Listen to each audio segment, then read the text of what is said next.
e te agradecemos em nome do Senhor Jesus, que diz amém. Aleluia.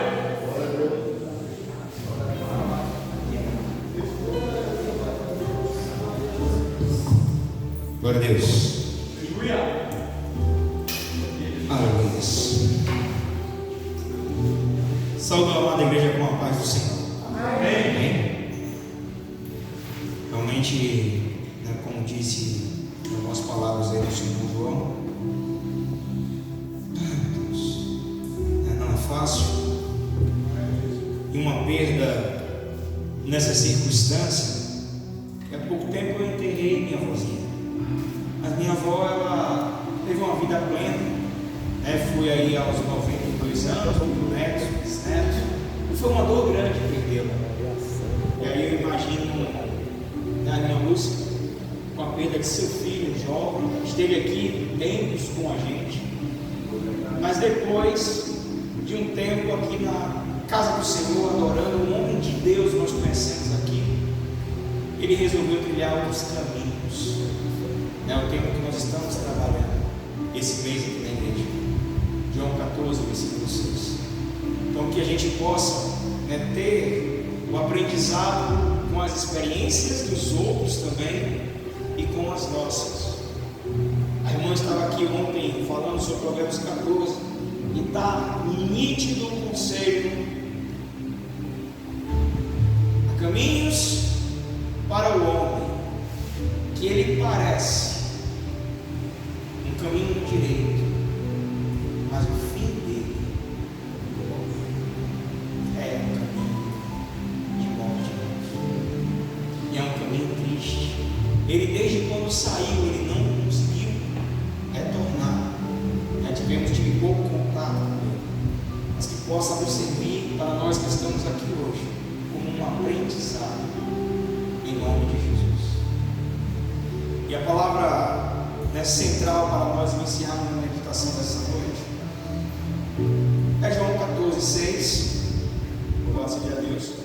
E a Bíblia, ela nos traz muitas passagens para nós meditarmos sobre caminhos. Caminhos, nós podemos ter interpretação de forma literal. Os locais onde nós estamos frequentando, estamos andando, os caminhos que nós estamos trilhando, como em uma outra aplicação em que eu gosto muito, que é decisão. Caminhos, irmãos, ele quer dizer também decisão em nossas vidas.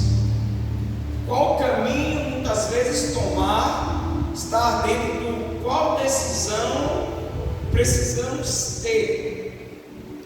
E para tomarmos decisão, nós precisamos buscar ter a mente de Cristo, senão nos perdemos.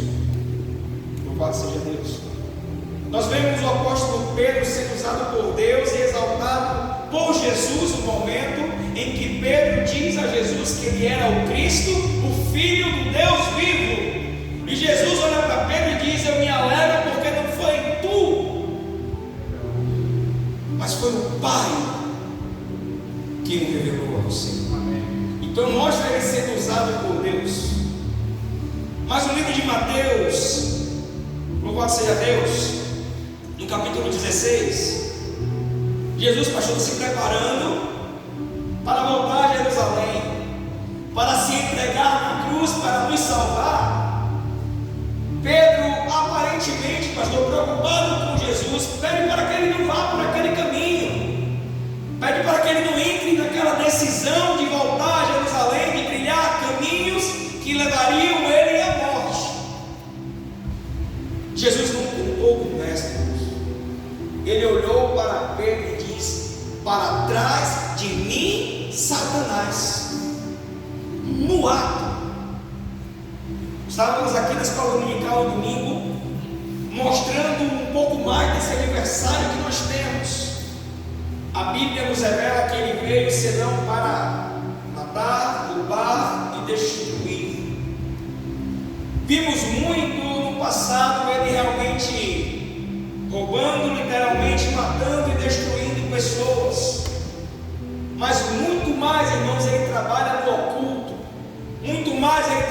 do silêncio, onde pessoas não estão atentas ao que está acontecendo ao seu redor, e elas tomam conselhos como se fossem de Jesus. No livro de Provérbios também faz uma ressalva acerca da mulher intitulada prostituta. E aí ele diz que dela já sabe o que se espera. Então homem nenhum se aproxima dela, porque ela já é o pecado. Mas depois ele a compara com uma mulher adulta. E aí ele diz que ela, semelhante às outras, age por igual, mas ela vai dando palavras bonitas, ela vai se achegando de forma inocente, e aí quando o homem percebe, não, já está nos seus braços. Então é assim que Satanás age, não é como um pecado aparente. Ele vai tentando maquiar uma situação só para nos tirar do caminho. Pedro, quando olhou para Jesus em Mateus 16, ele só disse: não, mestre, não faça isso. Preocupado com Jesus morrer. Era uma preocupação sadia, irmãos. Mas Jesus, ele viu a artimanha do inimigo por trás daquela intenção. E é o que eu e você precisa ter atenção para não mudarmos os nossos caminhos. João 14, versículo 6 diz: Jesus é o caminho. E eu sei que todos nós sabemos que Ele é o caminho. Então, irmãos, se Jesus é o caminho, não foque apenas nessa direção em que Jesus é o caminho, porque às vezes você se perde em outras direções. Você tem que começar a aprender também a identificar e ficar atento para você poder se esquivar de todos os outros caminhos. E pense, não são caminhos que aparentemente está claro ali que vai te levar para o inferno, não. Então você tem que ter, irmãos, sabedoria. Você tem que ter muita atenção. Você tem que procurar analisar minuciosamente e apresentar a Deus em oração todas as suas decisões, porque senão, quando a gente procurar voltar, vamos conhecer aqui um cidadão que quando ele caiu em si, já foi, irmãos. Já foi. Aparece um leão lá, isso faz matar ele. Aquele leão poderia devorá-lo. A Bíblia diz que ele ia em cima de um jumento. O leão nem toca no jumento. O leão só devora aquele homem, deixa o corpo lá e vai embora. É uma passagem que está aqui no livro de 1 Reis, capítulo 13. Louvado seja Deus. Louvado seja Deus. A palavra central é o que já foi recitado aqui. Amém. Jesus é o caminho, a verdade e a vida.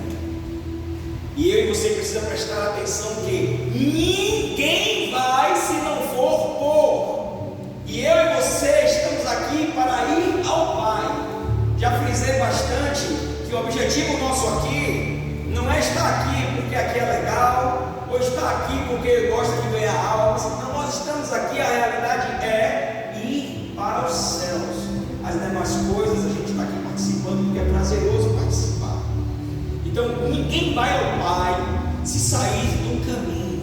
Não vai. Não existe outro caminho. Louvado seja Deus.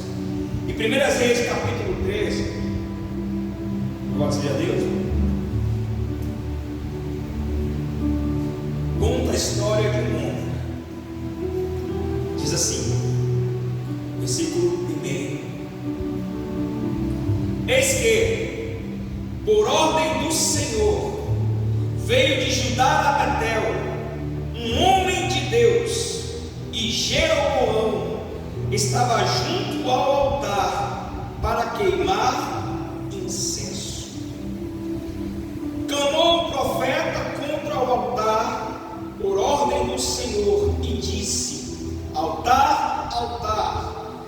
Assim diz o Senhor: eis que um filho nascerá à casa de Davi, cujo nome será Josias, o qual sacrificará sobre ti os sacerdotes dos altos que queimam sobre ti incensos, e ossos humanos se queimarão sobre ti.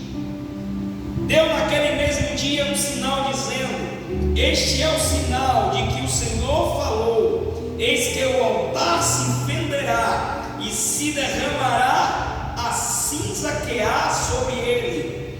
Tendo o rei ouvido as palavras do homem de Deus que clamara contra o altar de Betel, Jeroboão estendeu a mão de sobre o altar, dizendo: prendei-o.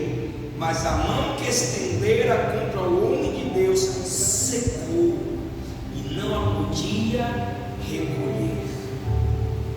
Olha aqui para mim. Vamos contextualizar um pouquinho para entendermos o que está acontecendo. O rei citado aqui é o rei Jeroboão. Esse momento aqui ele está acontecendo após o reinado do rei Salomão. Salomão é o filho do rei Davi. Até o rei Salomão só existia um rei em Israel.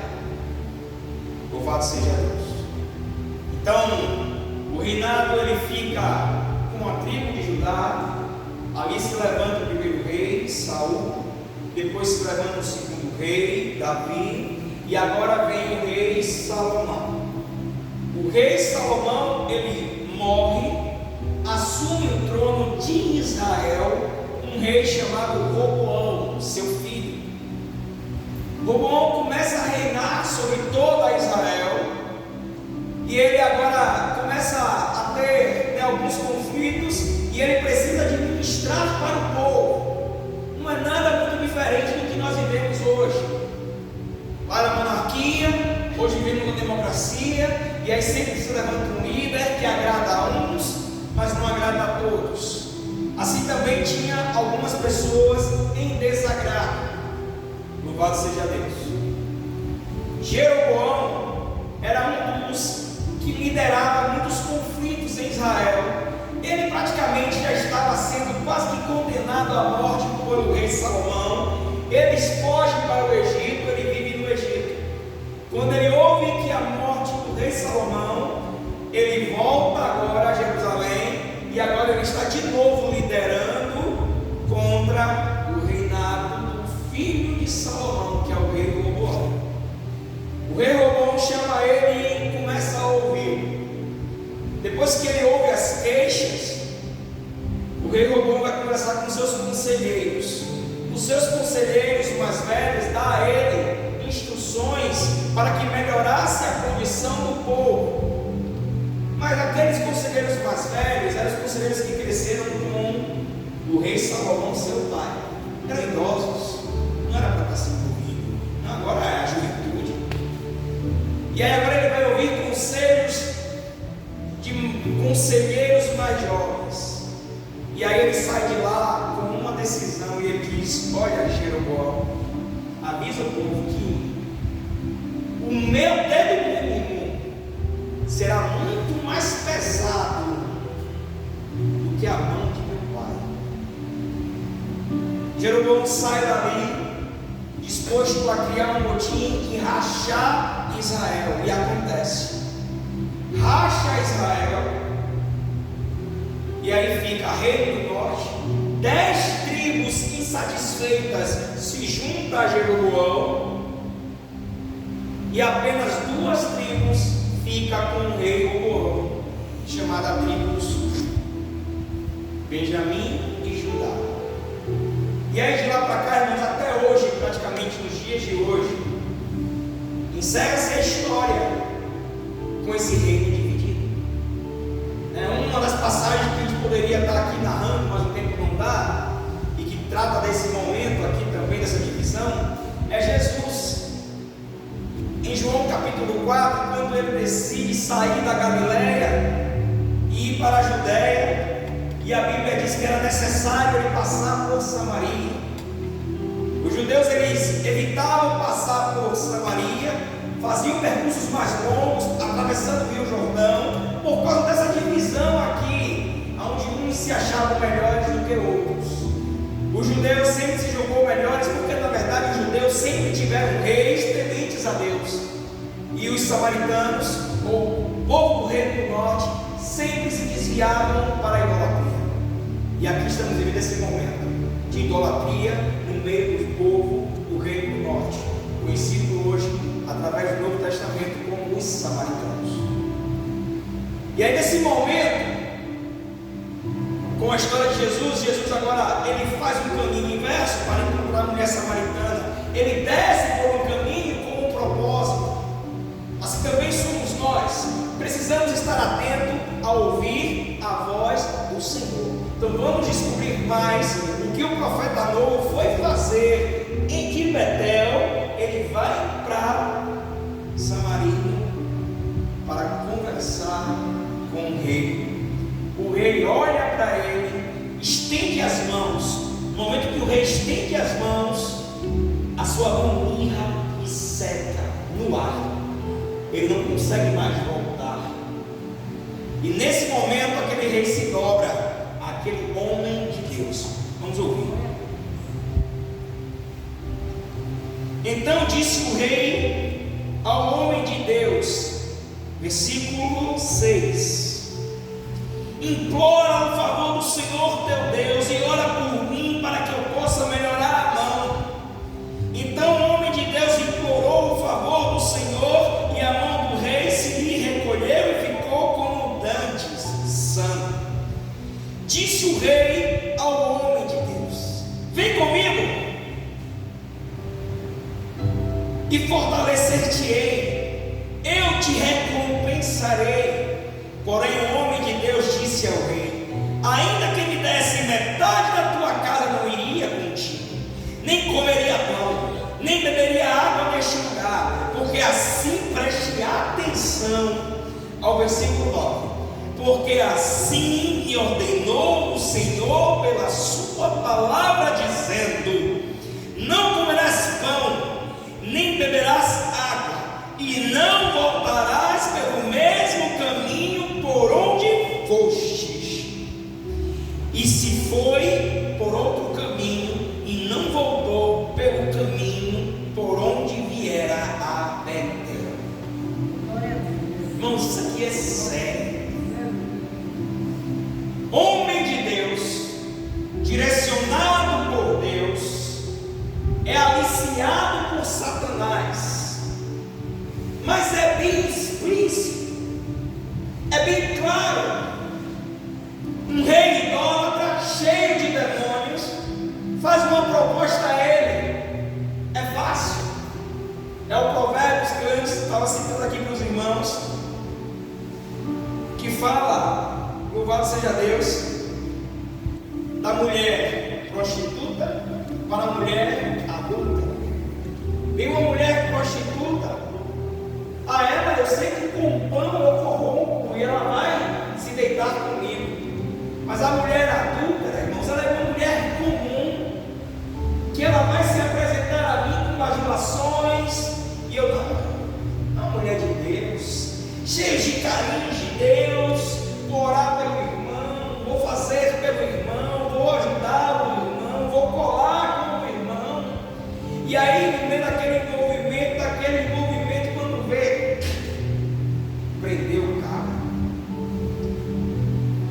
Aqui esse rei é como se fosse um provérbio, essa mulher prostituta. O profeta olhou, viu aquilo, não, isso aí não é de Deus, não. Repreendeu, e ele volta como o Senhor ordenou. Vai, Betel, ordene sobre o altar, não volte pelo mesmo caminho, e lá não coma nem beba, só vá, ordene e volte. O rei convida, vai de encontro à palavra, ele se liga na hora, e ele não vai conforme a palavra do rei. Mas no percurso acontecem mais algumas coisas, vamos ver. Versículo 11.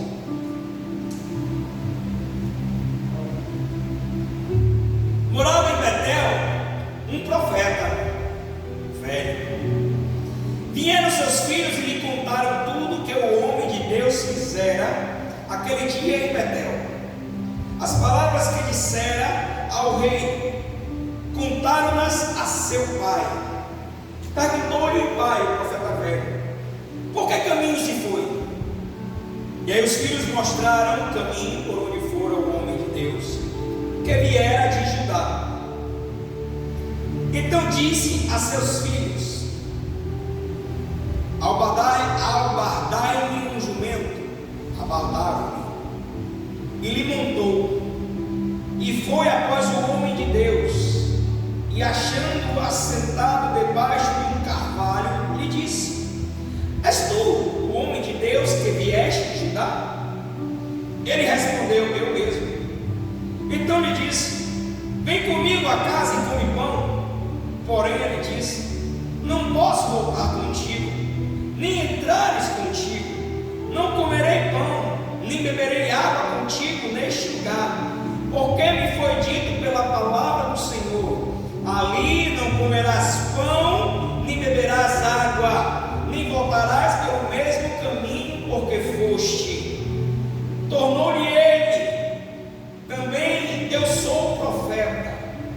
Cuidado, irmãos, cuidado. Como tu, um anjo me falou por ordem do Senhor. Irmãos, eu percebo aqui que o profeta velho ele não mente. É possível que um anjo apareceu e mandou ele lá mudar o destino do profeta novo. Mas não, o problema, irmãos, é que estávamos aqui no domingo falando sobre esse detalhe. Deus ele não criou o mal. É porque tudo que Deus criou sempre vai existir a ausência, e a ausência vai trazer um resultado. Sempre. Deus ele cria a luz, ele não criou a escuridão. Percebe? Ele não fala lá que ele criou a noite e a escuridão. Ele cria a luz. A ausência da luz traz a noite. Louvado seja Deus. Ele criou os anjos para andarem na presença dele. Os anjos saem da presença dele e perdem o seu caráter. E aí agora vivem como anjos maus, como disse lá em Apocalipse, que nós lemos aqui, como anjos adversários, como demônios. Mas na sua essência foram criados anjos. Então um anjo vai até aquele homem. Percebe lá a conversa de Jesus em Pedro? Pedro preocupado diz: não vai não, mestre, não é sua hora, não é o momento, por que você vai fazer isso? Jesus só diz: para trás de mim, Satanás. Com essa passagem eu entendo, irmãos, que eu e você oscilamos muito e precisamos vigiar, porque em momentos de oscilação podemos estar cheios de Deus ou com a ausência da presença de Deus, dando lugar a palavras como a de Pedro. Então aqui esse profeta ele vai até o profeta menor para travar o seu destino, e ainda diz: não, um anjo veio a mim, eu sou profeta, mas tudo bem, não confia em mim, sou mais velho que você, nessa luta, nessa labuta, já aconteceu isso muitas vezes comigo. O Senhor é assim que ele faz. Aí você imagina, você aceitou Jesus ontem, há uma semana, há um mês, um ano, 2 anos, não sei. E aí o que está aqui há 10, 15, 20, seu líder, até, né, vamos só usar a posição ali no título, até o pastor da igreja. E aí você diz: não, foi o pastor que disse. Deus manda você fazer uma coisa, você vem aqui: pastor, Deus mandou. Não, Deus falou comigo também, você me sair. Não é isso não. E aí você muda. É a consequência não é do pastor, não é do profeta que falou para você mudar o caminho. Vamos continuar a leitura para vocês entenderem de quem foi a consequência.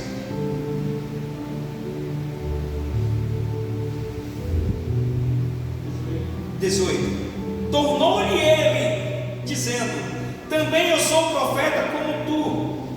E um anjo me falou por ordem do Senhor, dizendo: faze-o voltar contigo à tua casa, para que coma pão e beba água. Aqui está frisando, porém, mentiu-lhe. Então voltou ele e comeu o pão em sua casa e bebeu água. Estando eles à mesa, veio a palavra do Senhor ao profeta que tinha mentido, lembra? Que tinham feito voltar, e chamou o homem de Deus que viera de Judá, dizendo: assim diz o Senhor, porquanto foste rebelde à palavra do Senhor, e não guardaste o mandamento que o Senhor teu Deus te mandara, antes voltaste, comeste pão e bebeste água no lugar de que dissera: não comerás pão e beberás água, o teu cadáver não entrará no sepulcro de teus pais. Depois o profeta, a quem fizera voltar, havendo comido pão e bebido água, abordou para ele o jumento. Foi-se, pois, e um leão o encontrou no caminho, e o matou, e o seu cadáver estava atirado no caminho, e o jumento e o leão parados junto ao cadáver. Irmãos, aqui está claramente a Bíblia afirmando que ele mentiu. Mas o que eu quero dizer a vocês é que não é impossível que anjos tentem mudar a direção do que o Senhor tenha na sua vida. Até mesmo esses anjos que foram lançados na terra, que estão como nossos adversários, eles podem tentar se apresentar de alguma forma, usar alguém, tomar alguém em condições de ser usado como uma pedra para o seu caminho. E foi assim que Jesus disse a Satanás, quando ele estava repreendendo ele, que ele era uma pedra. Irmãos, ele só quer tirar você do caminho. Repare que eu percebo o quão espiritual é esse momento, que o leão ele se apresenta, ele mata o profeta, e aí a Bíblia faz questão de dizer que ficou ali o leão e o jumento ao lado do cadáver. Foi-se, pois, e um leão encontrou no caminho e o matou, e o seu cadáver estava tirado no caminho, e o jumento e o leão parados junto ao cadáver. Era só isso que Satanás queria. O tempo todo o Senhor profetizou com cerco ao reino do norte. O tempo todo, até chegar o momento em que não deu mais, e aí profetizou a eles através do profeta Jeremias o cativeiro na Babilônia. Mas enquanto o Senhor tentava levantar profetas, Satanás estava sempre ao redor, como nós usamos aqui no domingo, bramando como um leão, buscando a quem possa tragar, buscando quem ele possa tirar do caminho. Louvado seja Deus. Versículo 26, para nós estar próximo de encerrar. Louvado seja Deus. Ainda 25. E vieram e disseram na cidade onde o profeta velho habitava. Ouvindo o profeta que o fizera voltar do caminho, disse: é o homem de Deus que foi rebelde à palavra do Senhor. Por isso o Senhor o entregou ao leão, que o despedaçou e matou, segundo a palavra que o Senhor lhe tinha dito. Então disse a seus filhos: albardai-me o jumento. E eles albardaram. Ele se foi e achou o cadáver, e atirado no caminho, ainda estava lá, e o jumento e o leão parados juntos ao cadáver. O leão não tinha devorado o corpo, nem despedaçado o jumento. Então o profeta levantou o cadáver do homem de Deus e o pôs sobre o jumento, e o tornou a levar assim. E veio o profeta velho à cidade para chorar e enterrar. Depositou o cadáver no seu próprio sepulcro, e prantearam, dizendo: ah, irmão meu.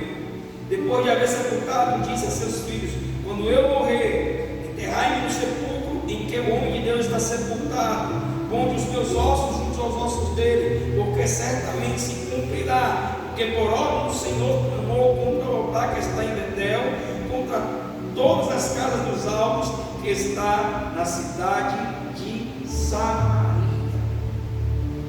Irmãos, olha a atitude do profeta. Não demonstra um pingo de sentimento em arrependimento pelo que ele acabou de fazer. Ele só faz agora confirmar, ele tem isso como um sinal de que a profecia era verdade. Só. Ele não percebe que ele contribuiu para tirar uma vida. E o que me chama a atenção, irmãos, é assim: por que o Senhor não tirou a vida do profeta velho? Vocês conseguem pensar um pouco sobre esse detalhe? Porque é da mesma forma que o leão não tirou a vida do jumento.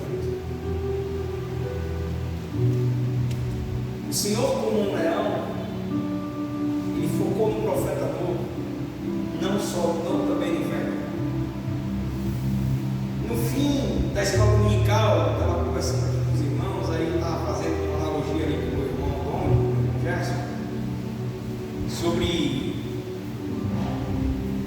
o trabalhar do diabo. E aí tem uma historinha contada que um homem ele morre e ele chega na divisa entre o céu e o inferno. Ele se coloca em cima de um muro, olhando para o céu. Os anjos estão lá fazendo um golpe, clamando a ele, dizendo: venha, o seu Criador te ama. Como se isso fosse possível, mas só para a gente refletir.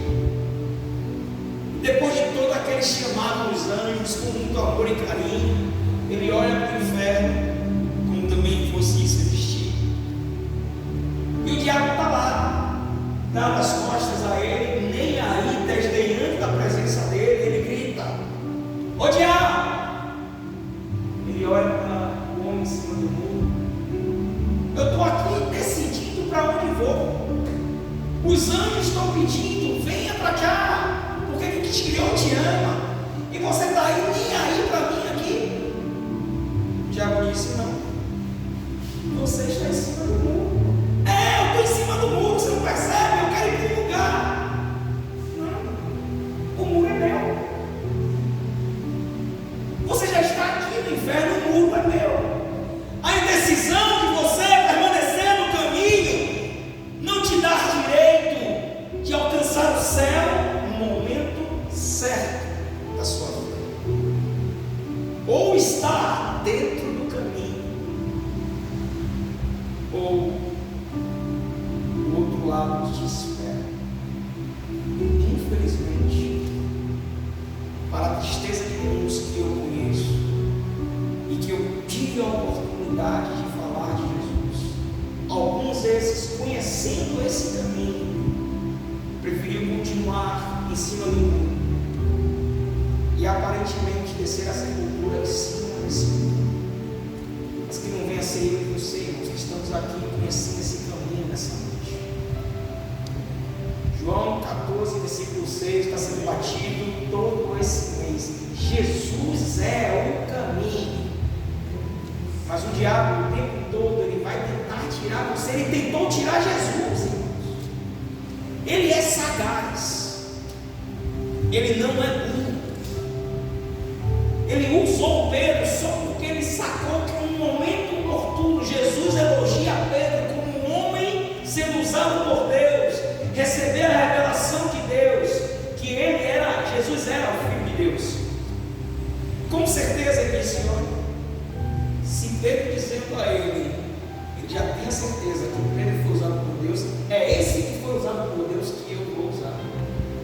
A Bíblia deixa claro que ele usou a serpente porque ela era a mais astuta dos animais selvagens. Ela era a mais astuta. Ela era quem conseguiria, e ele teve êxito no plano dele. Então ele usou Pedro porque dentro de uma margem de possibilidade era ele que em um momento foi usado por Deus. Então quem sabe nesse momento seria interpretado da mesma forma. vai vir nas nossas vidas, e que às vezes a aparência é cheia de Deus, e é uma pessoa de Deus. A Bíblia deixa claro que ele, e perceba, irmãos, ele é usado por Deus depois. O Senhor profetiza a morte do profeta novo através dele, e conforme foi profetizado, o profeta novo morre. Louvado seja Deus. E essas pessoas, irmãos, como esse profeta velho, louvado seja Deus, como jumentos da vida, são pessoas perdidas. E o diabo, ele não, por isso que muitas vezes ímpios você vai ver prosperar, que é para tentar botar inveja em mim e você que servimos a esse Deus maravilhoso. O diabo, ele chegou a Jesus e disse: se tu prostrado me adorares. E aí os irmãos conhecem as promessas de Satanás a Jesus. Tudo que você enxergar em ele será seu. E ele realmente dá poder a homens. Então ele coloca lá para que você que está aqui dentro sinta inveja. E muitos desviam por causa da condição financeira. Muitos desviam porque não aguenta mais isso, não aguenta mais aquilo. E é porque não entendeu a essência do Evangelho. Porque você possa entender. Jesus, ele é o caminho, ou seja, ele é o único caminho, não há um outro caminho. E o caminho de Jesus é para te levar aos céus, não é um caminho para te trazer prosperidade, não é um caminho para te trazer saúde, não é um caminho para te deixar bem, não é um caminho para te deixar alegre, não é um caminho para te dar paz aparente o tempo todo, porque nem ele teve essa vida, irmãos. Jesus, ele não teve essa vida que eu e você quer ter, mas ele promete: buscai primeiro o meu reino e a minha justiça, e eu não vou deixar vocês desamparados. Aquele que deixou pai, mãe ou irmãos, ainda neste tempo, receberá 100 vezes mais. Então é promessa, e ele cumpre, ele vela para cumprir. Glória a Deus. O ponto principal do Evangelho é o final do versículo: ninguém vai ao Pai senão por Jesus. Amém? Então meditem no que aconteceu aqui com esse profeta, para que eu e você não caia nessas astutas ciladas que o diabo traz às nossas vidas. Amém? Agora receba a oportunidade em nome de Jesus. Pastor